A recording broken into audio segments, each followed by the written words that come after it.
आप सभी का स्वागत है विज्ञान की इस कक्षा में। मैं प्रवीण कुमार, विज्ञान शिक्षक, और आज मैं आपको विज्ञान का एक टॉपिक प्रकाश के परावर्तन के बारे में बता रहा हूं। प्रकाश क्या है, ये आपके मन में हमेशा एक प्रश्न आता होगा। इससे संबंधित मैंने एक वीडियो दिया था जो डिस्क्रिप्शन बॉक्स में मैं पुनः दे दूंगा, उसका लिंक आप देख सकेंगे कि प्रकाश क्या है और उसके क्या गुण होते हैं और प्रकाश का परावर्तन क्या है। तो सबसे पहले हम संक्षेप में जान लेते हैं कि प्रकाश क्या है। तो प्रकाश एक प्रकार का ऊर्जा है और यह ऊर्जा हमें किसी वस्तु को देखने की क्षमता प्रदान करता है। आपको तो ज्ञात ही होगा कि कोई भी वस्तु हमें तभी दिखाई देती है जब उसके सतह से प्रकाश की किरणों का परावर्तन होकर हमारी आंखों तक पहुंचती है, यानी हम तक पहुंचती है, तभी हमें वो दिखाई पड़ती है। आपको कभी रात्रि में देखते होंगे कि बहुत सारे तारे भी आपको दिखाई देते हैं और उन तारों के बीच में कुछ ग्रह भी चमकते हुए दिखाई देते हैं। तो चूंकि ग्रह का अपना प्रकाश नहीं होता, वो सूर्य के प्रकाश से हमें रात्रि में तारों की भांति चमकते हुए दिखाई देते हैं। आप चंद्रमा भी देखते होंगे रात में, तो वो भी सूर्य के प्रकाश से ही परावर्तित होकर चमकता है। आप कभी देखते होंगे कि चंद्रमा कभी पूर्णिमा जब होती है तो पूरा एकदम गोल दिखाई पड़ता है चमकते हुए, लेकिन जब पूर्णिमा से पहले आप जब जाएंगे तो उसका आकार छोटा होता है, उससे और पहले जाएंगे तो और छोटा होता है। यानी कि अमावस के बाद उसका आकार बढ़ने लगता है और पूर्णिमा के दिन वह पूरा गोल हो जाता है। तो क्या चंद्रमा का आकार बढ़ रहा है? नहीं, चंद्रमा का आकार नहीं बढ़ रहा है। चंद्रमा के सतह पर प्रकाश जो पड़ रहा है उसका एक प्रभाव है। अब इसको ऐसे समझते हैं, जैसे अब आप अगर देखते हैं कि किसी वस्तु पर अगर आधे भाग में प्रकाश अगर पड़ रहा है तो रात में वो आपको उतना ही दिखाई देगा जितने भाग में वो प्रकाश पड़ रहा है। अब उसके ठीक बगल वाले भाग में प्रकाश नहीं पड़ेगा तो वहां से किरणें टकरा के तो वापस नहीं आएगी, तो दिखेगा कैसे? चंद्रमा के साथ यही होता है। रात में सूर्य का प्रकाश जितने भाग तक पड़ता है वो इतना ही भाग आप तक प्रकाश परावर्तित होता है और बाकी भाग भले ही हमको दिखाई दे रहा है, हमें दिखाई देने से थोड़े होगा, उस भाग पे सूर्य का प्रकाश पड़ना चाहिए तभी हमें वो दिखाई देता है। हमारे घर में बहुत सारी वस्तुएं दिखती हैं रात में। रात में आप देखते होंगे कि बहुत सारी वस्तुएं हैं, लेकिन जो वस्तु में प्रकाश पड़ रहा है वही आपको दिखाई देता है। तो यह प्रकाश का परावर्तन का एक कारण होता है। प्रकाश का परावर्तन जहां नहीं होगा हमें वस्तु नहीं दिखाई पड़ेगी। जैसे काली वस्तु की सतह पर जब प्रकाश किरण पड़ेगी तो उसे परावर्तित होगी ही नहीं। ब्लैक होल नाम सुने होंगे, ब्लैक होल हमें काला दिखाई देता है क्योंकि वो प्रकाश को परावर्तित करता ही नहीं है।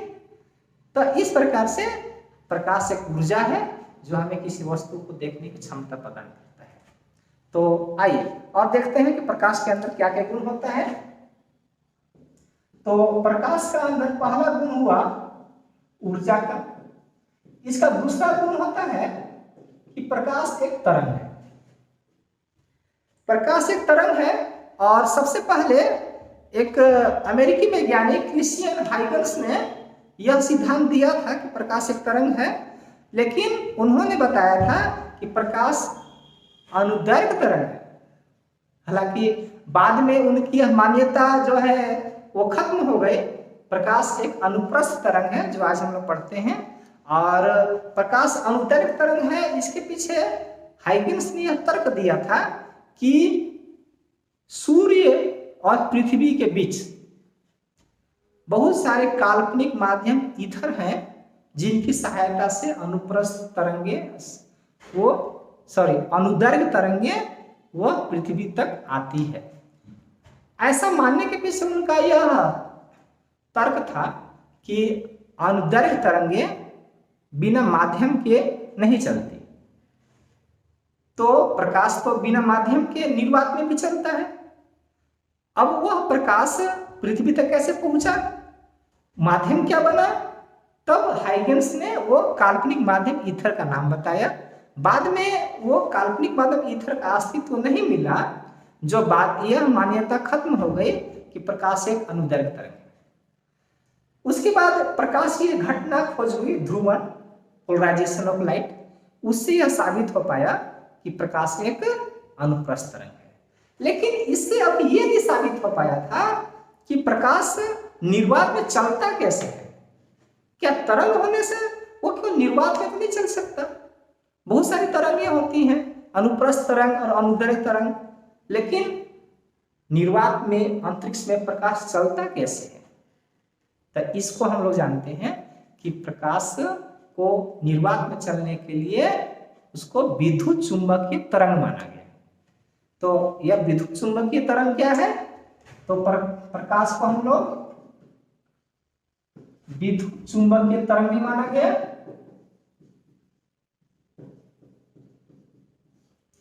यह विद्युत चुंबकीय तरंग में विद्युतीय तरंग और चुंबकीय तरंग, ये दो तरंगें होती हैं जो एक दूसरे के लंबवत कंपन करते हुए वह आगे बढ़ती है।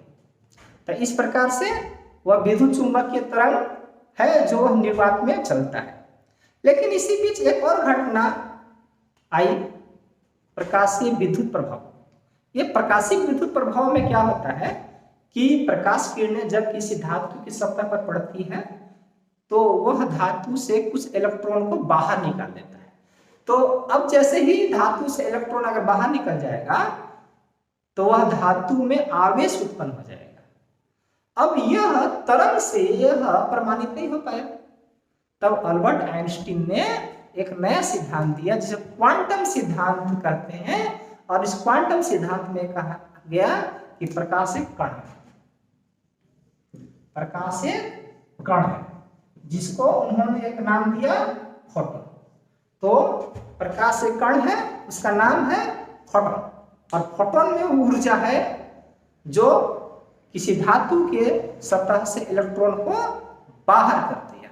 क्योंकि यह तरंग नहीं कर सकता है, एक कण ही कर सकता है, इसलिए इसको फोटॉन कहा गया। और फोटॉन में ऊर्जा होती है, और उन्होंने ऊर्जा एक सूत्र द्वारा दिया, E बराबर h न्यू। यहाँ h जो है वह प्लांक स्थिरांक है, और न्यू वह प्रकाश की आवृत्ति को बताता है। तो किसी भी कण यानी फोटॉन की ऊर्जा उसके प्रकाश की आवृत्ति पर निर्भर करती है, उसकी आवृत्ति के समानुपाती होती है। यानी प्रकाश की आवृत्ति जितनी ज्यादा होगी उस प्रकाश की ऊर्जा उतनी ज्यादा होगी। तो इस प्रकार आप देखते होंगे कि लाल प्रकाश की आवृत्ति कम होती है और ब्लू यानी नीला प्रकाश की आवृत्ति ज्यादा होती है। तो जिससे नीला प्रकाश की ऊर्जा यानी उसके फोटॉन की ऊर्जा ज्यादा होगी और लाल प्रकाश की ऊर्जा कम। अभी प्रकाश के ये सारे गुण अभी बताए ही जा रहे थे, तो एक और घटना क्वांटम प्रभाव। ये क्वांटम प्रभाव भी वह प्रकाश के कण के प्रकृति को ही बताता है। तो इससे यह साबित हो पाया कि वास्तव में प्रकाश एक फोटॉन ही है। लेकिन फोटॉन में एक अजीब बात थी। अजीब बात यह थी कि फोटॉन का द्रव्यमान शून्य था, उस पर आवेश शून्य था। यानी कि फोटॉन का न तो कोई द्रव्यमान होता है, फोटॉन का न कोई आवेश होता है, यानी कि न धन आवेश है न ऋण आवेश है। लेकिन एक अजीब बात थी कि उसमें संवेग था, फोटॉन में संवेग था। यह अल्बर्ट आइंस्टीन ने अपने एक आधुनिक सिद्धांत जिसको स्पेशल थ्योरी ऑफ लाइट के नाम से जाना जाता है, इसमें उन्होंने बताया। हम आगे कभी विस्तार से बारे में चर्चा करेंगे कि इसमें संवेग कैसे होता है, क्योंकि संवेग के लिए हम लोग सूत्र पढ़ते हैं P बराबर mv। अब अगर मास अगर शून्य हो जाए तो उसका संवेग भी तो शून्य होना चाहिए। ये काफी विचित्र बात थी, तो हम इसको अंत में थोड़ा इसका डिस्कस करेंगे, तो हम इसको आगे समझेंगे। फिलहाल अभी हम आते हैं प्रकाश का कुछ गुण के बारे में। अभी प्रकाश के सारे गुण बताए ही जा रहे थे कि एक और वैज्ञानिक थे लुईस डी ब्रोगली। उन्होंने कहा कि नहीं, प्रकाश कण भी है और तरंग भी है, यानी कि इसमें कण और तरंग दोनों का गुण आ गया। तो अब इसमें कण और तरंग अगर दोनों है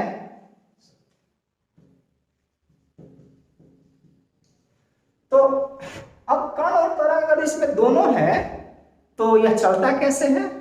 तो लुईस डी ब्रोगली ने कहा कि जब प्रकाश तरंग के रूप में चलता है तो वास्तव में वो कण का ही पथ है, यानी कि यह जो रास्ता है वो कण ही है जो हमें वाइब्रेट करते हुए वो दिखाई पड़ रहा है। और उन्होंने इस तरंग को एक नाम दिया पदार्थ तरंग, उन्होंने नाम दिया पदार्थ तरंग। तो इस प्रकार से यह प्रकाश का यह गुण है जो अभी हम लोग जाने। तो अब आते हैं प्रकाश का प्राकृतिक घटनाओं पर। प्रकाश के प्राकृतिक घटनाओं में एक घटना है प्रकाश का परावर्तन। प्रकाश की और सारी प्राकृतिक घटनाएं हैं, थोड़ा उसका शॉर्ट में एक बार देख लेते हैं। एक है परावर्तन। परावर्तन में क्या होता है कि प्रकाश किरणें किसी सतह वस्तु के सतह पर पड़ती है और वापस टकरा के लौट जाती है। जैसे हम लोग किसी गेंद को जब हम फेंकते हैं दीवार पे मारते हैं तो वापस फिर टकरा के लौट जाती है, तो इसी प्रकार से प्रकाश भी जब किसी वस्तु के सतह पड़ती है तो वो भी लौट जाती है। तो इसी को कहते हैं परावर्तन। परावर्तन में हम लोग पढ़ेंगे दर्पण, क्योंकि दर्पण क्या होता है कि उसका केवल सामने का भाग दिखाई देता है, उसके पीछे का भाग आपको दिखाई नहीं देता है, यानी कि इससे प्रकाश किरणें उसके आर पार नहीं जा सकती, जाएगी और फिर उसके सतह से वापस लौट जाएगी। तो इसमें क्या होता है कि प्रकाश जिस माध्यम से गई उसी माध्यम से पुनः वापस लौट जाएगी। तो इसमें एक माध्यम का उपयोग होता है, बस सिंगल मीडियम। उसके बाद आप पढ़ेंगे अपवर्तन। अपवर्तन क्या होता है कि जब प्रकाश किरणें किसी वस्तु को छेद कर निकल जाएगी, यानी आर पार हो जाएगी। जब आर पार हो जाएगी तो इसमें दो माध्यम का उपयोग होगा। एक जिस माध्यम से प्रकाश आई और दूसरा जब जिस माध्यम से प्रकाश अंदर चली गई, जैसे पानी। जल की सतह पर जब प्रकाश किरणें जाती है पानी के सतह पर, तो प्रकाश किरणें उस पानी के सतह के आर पार चली जाती है। जैसे प्लेन ग्लास, शीशा, आप बहुत लोगों को चश्मा लगाते हुए देखते होंगे। चश्मा उसमें भी शीशा है, यानी कि उसमें एक लेंस होता है। तो जब हम लोग अपवर्तन पढ़ेंगे तो इसमें लेंस का उपयोग होगा। अब लेंस क्या होता है उस समय हम बताएंगे। इसमें दो माध्यम का उपयोग होगा, दो माध्यम होगा, यानी एक माध्यम प्रकाश से किरणें आती है और जिस दूसरी माध्यम में वो प्रवेश करेगी। उसके बाद हम पढ़ेंगे प्रकाश का व्यतिकरण, यानी इंटरफेरेंस ऑफ लाइट। यह क्या होता है? तो इसमें जब प्रकाश यहाँ पे इसको तरंग माना जाता है, जब व्यतिकरण जब हम पढ़ते हैं तो इस प्रकाश को एक तरंग मान के हम लोग चलेंगे, और जब परावर्तन और अपवर्तन मानेंगे इस प्रकाश को हम लोग किरण मानेंगे, यानी कि रे मानेंगे। यहाँ पे हमारा प्रकाश को किरण मानना होगा, यानी कि रे। और यहाँ पे हम लोग जब व्यतिकरण पढ़ेंगे तो इसमें प्रकाश को हमको तरंग मानना पड़ेगा, यानी कि वेव। अब जब व्यतिकरण में प्रकाश तरंगे जब किसी जलीय सतह या पारदर्शी सतह पे जब वह पड़ती है तो उसमें दो बार परावर्तन होता है। एक बार उस परावर्तनदर्शी यानी कि जल या कांच की ऊपरी सतह से, और फिर कांच के एक निचली सतह से ही परावर्तन होता है। तो दो बार जहां परावर्तन होता है तो उसके बाद जब वो तरंगे जब परावर्तित होकर आपस में जब मिलती है तो एक नया तरंग बनता है, उससे एक नया वहां पे प्रकाश का प्रभाव दिखाई देता है। इसको हम लोग व्यतिकरण पढ़ेंगे। उसके बाद होता है विवर्तन। इसमें क्या होता है? तो प्रकाश का विवर्तन में होता यह है कि जब प्रकाश किरणें किसी अपारदर्शी वस्तु जैसे चाकू, ब्लेड के किनारे भाग से, जो काफी नुकीला होता है, उसे जब किनारे भाग से वह टच करके निकलता है प्रकाश, तो वो विचलित हो जाती है। तो इस घटना को हम लोग विवर्तन कहते हैं, यानी डिफ्रैक्शन ऑफ लाइट। ये हम लोग आगे भी पढ़ेंगे। एक होता है वर्ण विक्षेपण। ये वर्ण विक्षेपण क्या होता है? वर्ण का मतलब होता है रंग और विक्षेपण का मतलब होता है बटना। यानी कि जब प्रकाश की रंगें जब बट जाती है, क्योंकि जानते होंगे कि प्रकाश में 7 रंगें होती है, और वो जब बट जाती है तो उस घटना को वर्ण विक्षेपण कहते हैं। यह प्रिज्म के द्वारा होता है। जब प्रिज्म में श्वेत प्रकाश जब प्रवेश करती है तो वह 7 रंगों में बट जाती है, और इसी में जब आप लोग पढ़ेंगे वर्णक्रम, जिसको हम लोग स्पेक्ट्रम के नाम से जानते हैं। तो इतना अभी, और एक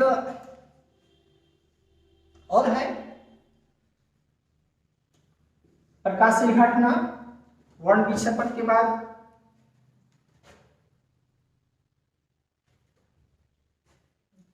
प्रकिरणन। प्रकिरणन को हम लोग अंग्रेजी में स्कैटरिंग ऑफ लाइट कहते हैं। स्कैटरिंग, उसको हम लोग अपनी भाषा में छितराना कहते हैं। जब प्रकाश किरणें जब किसी माध्यम में प्रवेश करती हैं तो माध्यम में भी कुछ कण होते हैं, कुछ जलवाष्प होते हैं, कुछ धूल कण होते हैं, उनसे प्रकाश किरणें छितरा जाती है चारों दिशाओं में। इस छितराने के गुण को हम लोग प्रकीर्णन कहते हैं। जैसे कभी आप ध्यान दिए होंगे कि आपकी तरफ मान लीजिए कोई लाइट गाड़ी की आ रही है, और गाड़ी की लाइट काफी दूर है, और तब तक धूल उड़ा, बीच में अगर धूल उड़ गया तो वह धूल क्या करता है कि अब प्रकाश की तीव्रता को कम कर देगा। यानी कि अब प्रकाश उस धूल को जब पार करके आप तक पहुंचेगा तब उतना वो शक्तिशाली नहीं रहेगा। तो इस प्रकार के प्रकाश से छितराया उसको हम प्रकीर्णन कहते हैं।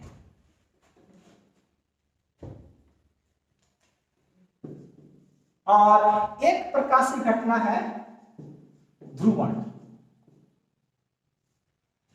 Polarisation of light. अभी हमने बताया था कि ध्रुवण एक ऐसी घटना थी जब प्रकाश को अनुप्रस्थ तरंग साबित करती है। यानी एक यह प्रश्न पूछा जाता है कि प्रकाश की किस घटना से साबित होता है कि प्रकाश तरंग अनुप्रस्थ तरंग है, तो उसका सीधा सा उत्तर होगा ध्रुवण, पोलराइजेशन ऑफ लाइट। अब इतना पढ़ने के बाद एक चीज और हम लोग पढ़ेंगे, दृष्टि दोष। यानी कि हमारी आंखों में जब कोई दोष उत्पन्न हो जाता है जिसके बाद हमारी आंखों पर चश्मा लग जाता है, तो वह जब चश्मा जब चढ़ गया तो उस चश्मा में 2 प्रकार के आप परिवर्तन देखेंगे कि कुछ चश्मा में उत्तल लेंस होता है, कुछ में अवतल लेंस होता है। तो कब कहाँ उत्तल लेंस और कब कितना अवतल लेंस होता है और वह कितना पॉइंट का होता है, ये सारा चीज हम दृष्टि दोष में यानी कि इस पाठ में हम लोग पढ़ेंगे। तो हम लोग आते हैं वापस प्रकाश का परावर्तन। प्रकाश के परावर्तन में हमें दर्पण के बारे में पहले जानना होगा। दर्पण यानी मिरर, जो घर में आप लोग चेहरा देखते हैं, ऐनक, उसे भी हम लोग दर्पण कहते हैं। तो पहले समझते हैं कि दर्पण क्या होता है। और वह कितने प्रकार का होता है। यानी दर्पण, मिरर। दर्पण जो है एक कांच से बना एक वस्तु होता है जिसके एक तरफ चिकना सतह और दूसरे तरफ खुरदुरा सतह यानी नॉन रिफ्लेक्टिव होता है। उसके सामने जो चमकीला भाग होता है उसको रिफ्लेक्टिव सरफेस यानी परावर्तक सतह कहते हैं। और मिरर यानी दर्पण बनता कैसे, तो दर्पण वास्तव में जब दर्पण बनाते हैं हम लोग तो इसमें ग्लूकोज और सिल्वर का उपयोग होता है। जब हम लोग दर्पण बनाते हैं तो यह एक रासायनिक प्रक्रिया से गुजरता है और उस रासायनिक प्रक्रिया को हम लोग टॉलेन क्रिया कहते हैं। टॉलेन क्रिया, टॉलेन क्रिया के माध्यम से दर्पण का निर्माण होता है। और टॉलेन एक अभिक्रमक है जिसका सहायता से रासायनिक अभिक्रिया किया जाता है, जिस पर यह नाम दिया जाता है टॉलेन क्रिया। तो दर्पण के पीछे चांदी का एक पर्ल चढ़ाया जाता है जिसको चांदी की कलई कहते हैं। ये चांदी की कलई क्या होता है इसको अच्छे से समझिएगा। जब चांदी को जलाया जाता है और जला के जब उसको राख में जब बदल दिया जाता है तो उस राख से जब हम उसको पेंट करते हैं शीशा के एक तरफ तो उसको कहते हैं चांदी की कलई करना। अब चांदी जो होता है एक ऐसा धातु है जो प्रकाश के 100% भाग को वो रिफ्लेक्ट करता है। यानी जितनी प्रकाश उस पर पड़ेगी ना चांदी पर वो सारे भाग को रिफ्लेक्ट कर देगा, जिससे वो ज्यादा चमकीला दिखाई पड़ता है। आप लोगों को ये बताए थे कि प्रकाश का परावर्तन सभी वस्तुओं से होता है, लेकिन कुछ वस्तुएं ज्यादा चमकती है और कुछ वस्तुएं कम चमकती है। तो आपको पता हुआ कि दर्पण बहुत चमकता है। अगर आप दर्पण को सूर्य के प्रकाश में अगर आप किसी के आंख पे चमकाते हैं तो वो काफी विचलित हो जाता है, क्योंकि सूर्य का वो 100% भाग प्रकाश का वो रिफ्लेक्ट कर दिया। तो इसलिए दर्पण में चांदी का उपयोग होता है। तो जब चांदी का जब हम उपयोग करते हैं तो उसको कलई बना के और उसका उपयोग किया जाता है और उस कलई को हम लोग एक और रासायनिक नाम देते हैं सिल्वर क्लोराइड। तो यह सिल्वर क्लोराइड क्या होता है देखिए।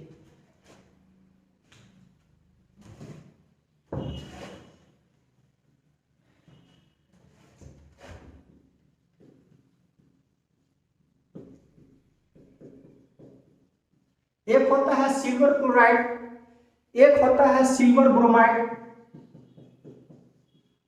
थोड़ा इसको समझिएगा, ये बहुत महत्वपूर्ण। यहीं पे कंफ्यूजन ज्यादा होता है कि सिल्वर से संबंधित कौन कौन से यौगिक कहाँ कहाँ उपयोग होते हैं। तो एक होता है सिल्वर आयोडाइड,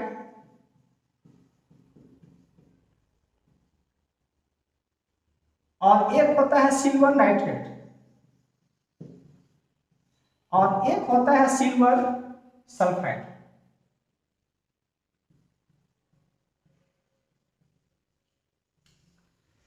ये सिल्वर से संबंधित सारे यौगिक हैं।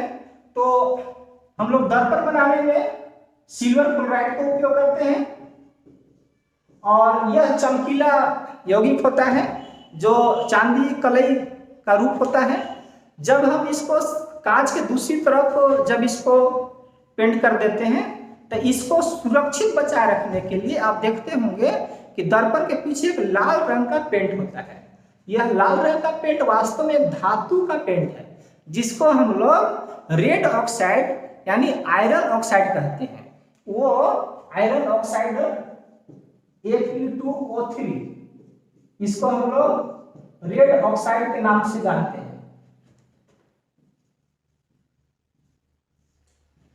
तो इस प्रकार से ये दर्पण बनाने का काम होता है सिल्वर क्लोराइड से। सिल्वर ब्रोमाइड जो होता है, जो आप एक्सरे प्लेट देखते होंगे जो काफी काला होता है, उस पर फिर एक्सरे जब उस पर छोड़ा जाता है तो उसमें कुछ रिएक्शन होता है, तो उसमें जो परत होता है वो सिल्वर ब्रोमाइड होता है। तो सिल्वर ब्रोमाइड जो है वो एक्सरे प्लेट बनाने में काम होता है। आप देखते होंगे कि एक होता है सिल्वर आयोडाइड। ये सिल्वर आयोडाइड से कृत्रिम वर्षा कराने में इसका उपयोग होता है। कृत्रिम वर्षा यानी कि जहां पर बहुत बड़ा बड़ा कोई कार्यक्रम होना है और ऐसा लगे कि अब बारिश आके वहां पर कुछ डिस्टर्ब करेगा, तो कार्यक्रम से पहले ही वहां बारिश करा दिया जाता है, जिससे वहां पर बादल छट जाते हैं। तो वह जो छिड़काव होता है बादलों के ऊपर वो होता है सिल्वर आयोडाइड का। एक होता है सिल्वर नाइट्रेट। इसको ध्यान से देखिएगा, ये बहुत महत्वपूर्ण चीज है। सिल्वर नाइट्रेट का उपयोग जब आप लोग देखते होंगे कि जो कपड़ा पर जो कृत्रिम छाप जो डिजाइन बनाया जाता है, जो उस पर सिलाही का उपयोग होता है, उस सिलाही में आपका सिल्वर नाइट्रेट का उपयोग होता है। जब आप लोग चुनाव में, यानी कि ये तो आयोडाइड हो गया कृत्रिम वर्षा में, और सिल्वर नाइट्रेट हो गया आपका छापाखाना में कपड़ा, ये कपड़ा छापाखाना में उपयोग होता है। और एक होता है कि जब आप वोट देने जाते हैं चुनाव में, तो वहां पे चुनाव कर्मी आप देखते होंगे कि आपके इस उंगली पर आपको एक सिलाही लगा देते हैं। वो सिलाही जब आप धूप में आते हैं तो उसमें चमकता है, तो उसमें आपको यही होता है सिल्वर नाइट्रेट, जो कपड़ा छापाखाना में उपयोग होता है। तो ये आपको वोट कार्य में भी इसका उपयोग होता है। और एक होता है सिल्वर सल्फाइड। यह काफी खतरनाक है। आप लोग कभी सुने होंगे कि किसी को कि चांदी के चम्मच से अंडा नहीं खाना चाहिए, वो आपके लिए जहर जैसा है। ऐसा इसलिए होता है कि अंडा में एक पीला भाग में सल्फर होता है। जब वो सल्फर चांदी के संपर्क में आता है तो अभिक्रिया करके सिल्वर सल्फाइड बना जाता है। यह सिल्वर सल्फाइड काला होता है और यह हमारे शरीर में कई बीमारियों को जन्म देता है। इसलिए चांदी के चम्मच से अंडा मत खाइएगा, ठीक है। तो इस प्रकार हमारा दर्पण बनाने में जो सिल्वर का उपयोग हुआ, तो चलिए उससे संबंधित कुछ सिल्वर से जो भी यूज होता था हम आपको जनरल नॉलेज के व्यू से इसको हम बताएं।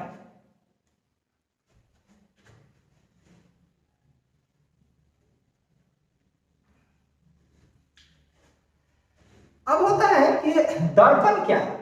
दर्पण क्या है बता दिए। अब दर्पण कितने प्रकार के होते हैं। दर्पण के प्रकार, तो दर्पण मुख्यतः दो प्रकार के होते हैं। पहला समतल और दूसरा गोलीय। जब आप गोलीय में चलेंगे तो यह दो प्रकार का होता है, अवतल और उत्तल। तो आप कह सकते हैं कि दर्पण कुल तीन प्रकार के हुए, समतल दर्पण, अवतल दर्पण और उत्तल दर्पण। ये तीनों को पहचानना बिल्कुल आसान है। जब आप दर्पण के ऊपर हाथ जब चलाएंगे तो बिल्कुल जो प्लेन दिखाई देगा उसको कहते हैं समतल दर्पण। जैसे हमारे घर में उपयोग होता है, हम लोग चेहरा देखते हैं, ये होता है समतल दर्पण। अब होता है अवतल दर्पण। इस अवतल का मतलब होता है कि जिसका चमकीला भाग धंसा हुआ अंदर की ओर और जो पॉलिश हो बाहर, तो इसको कहते हैं हम लोग अवतल दर्पण। और एक होता है ये अवतल दर्पण और एक होता है उत्तल दर्पण। इसमें क्या होता है कि उसका चमकीला भाग जो होगा वो ऊपर उठा हुआ होगा।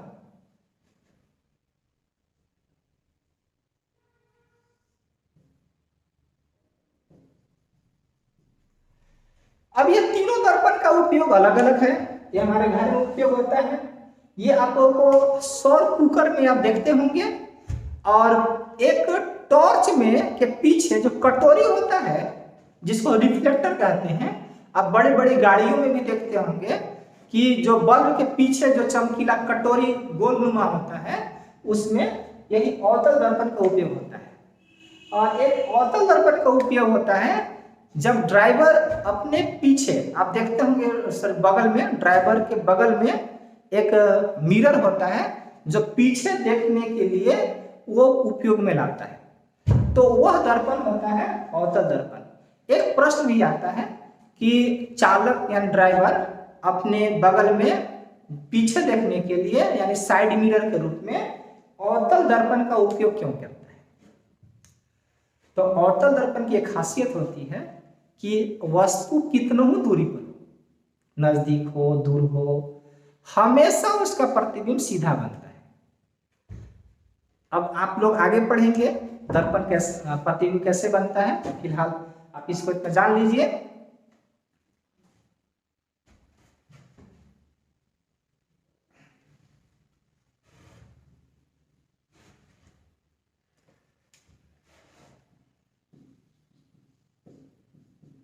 तो प्रकाश का परावर्तन,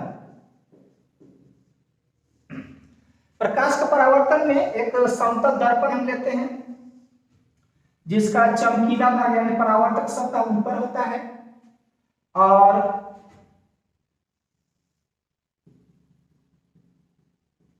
परावर्तक सतह ऊपर होता है, और एक यहाँ पे कोई प्रकाश स्रोत मान लीजिए कि टॉर्च ले लीजिए, और इस टॉर्च से यहाँ प्रकाश की किरणें यहाँ पे आप छोड़िए, तो यहाँ से प्रकाश की किरणें इस दर्पण पर सीधे पहले आएगी, और प्रकाश किरणें दर्पण के एक बिंदु पर जब पड़ेगी तो टकरा के फिर वो दूसरी दिशा में वह लौट जाएगी। अब जो किरण आई इसको हम लोग कहते हैं आपतित किरण यानी इंसिडेंस रे, इंसिडेंस यानी आने वाला, और जो किरण टकरा के गई उसको कहते हैं परावर्तित किरण यानी रिफ्लेक्टिव रे। अब दोनों किरणों के बीच एक बिंदु अब दिखाई दे रहा है। अब इस बिंदु पर इस दर्पण के एक लंब, ये देखिए एक लंब हम यहां पर खींचते हैं। अब यह लंब जो भी काल्पनिक होता है वो आपको अपने से खींचना है, वो आपको दर्पण के ऊपर दिखाई नहीं देगा। अब यह लंब है, इसको हम लोग लंब या नॉर्मल भी कहते हैं। अब यह लंब जो है आपतित किरण और परावर्तित किरण जिस बिंदु पर वो है उसी बिंदु पर यह लंब हमें देना है। अब यह लंब और आपतित किरण के बीच में यहाँ एक कोण बनता है। इस कोण को हम लोग कहते हैं आपतन कोण यानी आई, आपतन कोण यानी आई। और दूसरी तरफ उस साइड यही लंब और परावर्तित किरण के बीच में भी यहाँ एक कोण बना, इस कोण को कहते हैं परावर्तन कोण यानी आई। तो बस प्रकाश के परावर्तन में इतना ही चीज हमें समझना है, एक किरणें आई और वो दूसरी दिशा में चली गई। अब यह आई अगर चेंज होगा तो आर पर भी प्रभाव पड़ेगा। अब वो कैसा प्रभाव पड़ेगा उसे हम पढ़ते हैं परावर्तन के नियम से।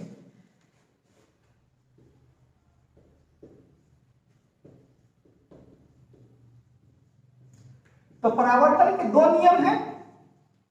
पहला नियम है कि आपतन कोण और परावर्तन कोण दोनों बराबर होंगे, यानी कि कोण आई बराबर कोण आर, ये दोनों बराबर होते हैं। फिर दूसरा नियम होता है कि आपतित किरण, ध्यान से देखिएगा, आपतित किरण, परावर्तित किरण और अभिलंब तीनों का मिलान बिंदु एक ही होना चाहिए। ये देखिए, एक ही, ऐसा नहीं है कि इधर से ये दर्पण है, इधर से किरण आया और यहां से निकल गया, एक बिंदु नहीं हुआ, ये गलत हो जाएगा, यानी कि यहाँ पे नियम काम नहीं करेगा। तो हमें ये देखना है कि आपतित किरण और परावर्तित किरण और लंब तीनों एक ही बिंदु के एक ही तल पे होना चाहिए, यानी कि तल मतलब दर्पण का सतह, इस सतह पे होना चाहिए। तो आप समझ सकते हैं, आपतित किरण, परावर्तित किरण